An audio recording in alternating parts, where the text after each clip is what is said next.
All right, so just wanted to do an updated top drawer little tour. I already did a full toolbox tour, and you can check out that video. But what I wanted to do was make this video kind of like cover two things. One is why the things that I upgraded to, and why I upgraded to those things. So if you look at my last video, again, you can see the layout of the drawer. In this one, so basically what I upgraded to was I had a gear wrench, long 3/8 drive ratchet. I got rid of that one and I upgraded to this extra long snap-on one. I upgraded one of my smaller ratchets to this ratchet. I already had this ratchet, so I upgraded to those two ratchets. I also upgraded all my chrome sockets, well, all my metric 3/8 and 1/4 inch to these snap-on sockets right here. So deep, shallow, deep, shallow.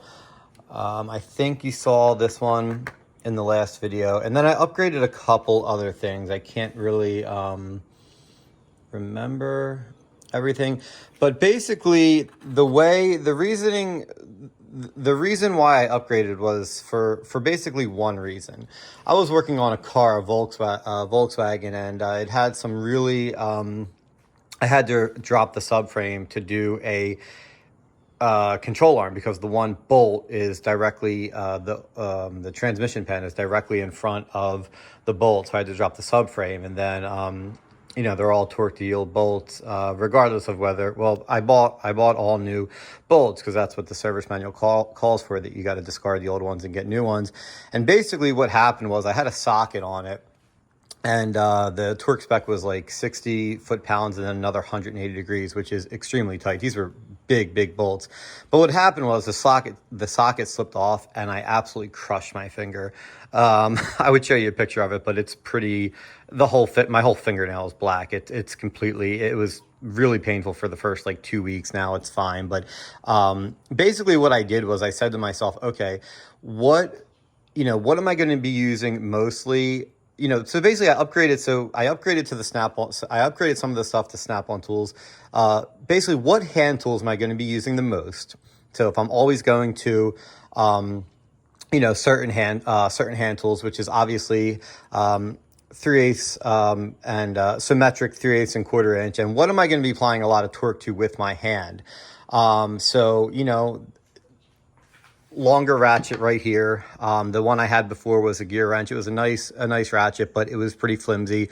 If I'm applying a lot of torque to that and it slips off, I'm gonna hurt myself. Same thing with the sockets. I torque down a lot of things, a lot of 3/8 drive fasteners with these sockets, and an example is that Volkswagen. And I'm going to be using these a lot, and I'm sure, like, this isn't a debate whether there's other sockets that are as good as Snap-on that won't break, but these are heavy duty. I have confidence that these won't break if I'm torquing something down, and again, just kind of preventing injury.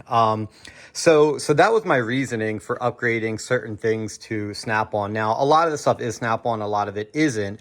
But for example, like, again, all my hand tools, like my chrome sockets that I'm going to be using, I'm going to be torquing down my ratchets.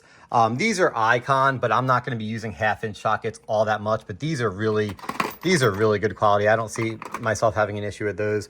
But the stuff that I feel that I didn't need to upgrade to is basically impact sockets. I mean, impact sockets I don't use on ratchets because it doesn't grab a hold of the fastener as well. I'm just using those on my impact gun. So if one of them was to break, it's like, okay, no big deal. Another one, I think you saw this in the video, but these, a lot of times, you have to torque something down, you have to get one of these universals on it. And, if you're torquing something down and this snaps, again, you're going to hurt yourself. So, this was a $500 socket set, but I'd rather spend the money on it, have it for the rest of my life, not have to worry about, applying a lot of torque and having one of these break. Again, I'm not saying they can't break, but, you feel the quality of these. I really don't think they're going to break. And just, basically just having tools that I can trust. And, yeah, that's basically it. So the purpose of this video is just kind of give you a little upgraded top drawer toolbox tour. Like I said in my other video, this is just my home garage. I am not a professional. I don't work in a shop. I never have worked in a shop. This is just my side hustle, my home setup. You know, I have a nice EPIQ box here. But yeah, I feel like at this point, this is pretty much what I'm going to stick to. I don't see myself buying much or upgrading. At this point, I pretty much, like I said, you know, you look over here, you can see the setup. You can kind of tell what everything is. I'll just go over everything. But I think for my home box, I think this is going to be pretty much it, you know, give or take buying a tool here or there, specialty tool, but I'm pretty sure this is going to be it. And like I said, the whole reasoning you know, I spent a lot of money, you know, this was $1,000 in sockets right here. But again, I'd rather have, you know, I'm going to be using these all the time. Every time I do a job, I'm grabbing a 1/4 inch or a 3/8 drive socket. I'd rather be using something really high quality just in my hand all the time. And like I said, I want to trust the socket when I'm applying torque, you know, just the socket fitting the fastener better, being stronger. It's just something that I trust more. And yeah, I'm not trying to, like, you know, completely destroy my thumb again. I mean, injuries are going to happen. But again, I kind of upgraded to the things that I felt were going to less likely injure me than some of the cheaper stuff. So yeah, I just thought I'd make this video. This is my top drawer setup, and I'm very happy with it, and I'm pretty sure I'm going to stick with it. This is going to be pretty much a final layout. So I just figured I'd make a little upgraded top drawer video, go over the things that I upgraded, go over why I upgraded to them. And, you know, like when you're, you know, when you're buying, you know, when you're buying tools, there's a lot out there. You know, there's the tool truck, tools. There's, a lot of many great tools offered on Amazon. You know, you have Tecton, you have Great Pneumatic, you have Sunex, just, you know, three of many. So, you know, whatever you decide that you want to, you know, spend your money on, you know, tool truck stuff versus the cheaper stuff, that's up to you. But this was just my, you know, my reasoning behind upgrading to some of the more expensive stuff. You know, I think, you know, definitely, you know, don't go on the truck and just buy everything Snap-on. I think buy, you know, spend your money on, you know, buy stuff that, you know, buy the high quality stuff, you know, you're going to use, and then, you know, just make sure you have a full collection of stuff that you need.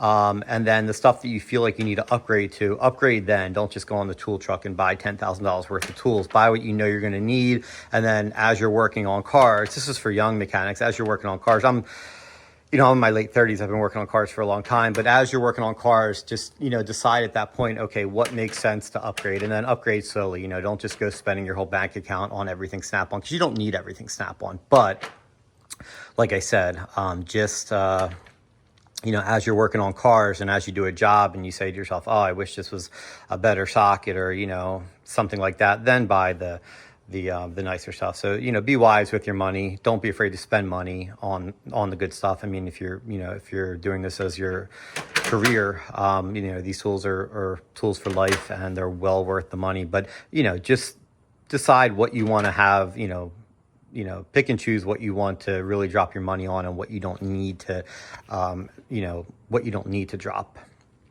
you know, your money on as well. So yeah, just a little video. Hope it was helpful, and I'll see you on the next one.